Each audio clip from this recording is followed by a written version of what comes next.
ইসরায়েলের বড় ধরনের হামলার প্রস্তুতির জবাব দিতে এবার পারমাণবিক বোমার সফল পরীক্ষা চালিয়ে ফেলল ইরান। эвакуированных с их наспех собранным скарбом.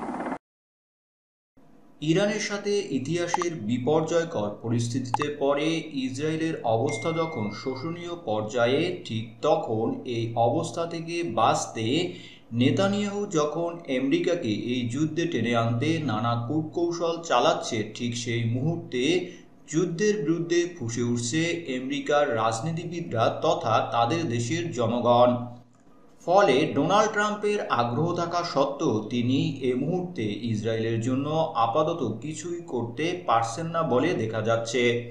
আর এই অবস্থায় ইসরায়েল অনেকটাই মনক্ষুণ্ণ অবস্থায় আছে।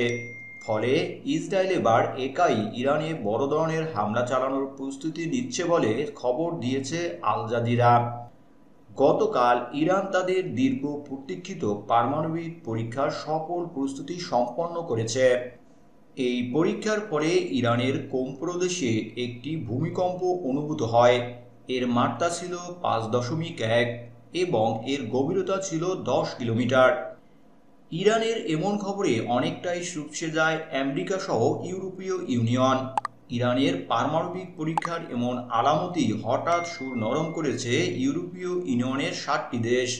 তারা ইতিমধ্যে পারমাণবিক হামলার ভয়ে ইরানের পক্ষে বিবৃতিও দিয়েছে।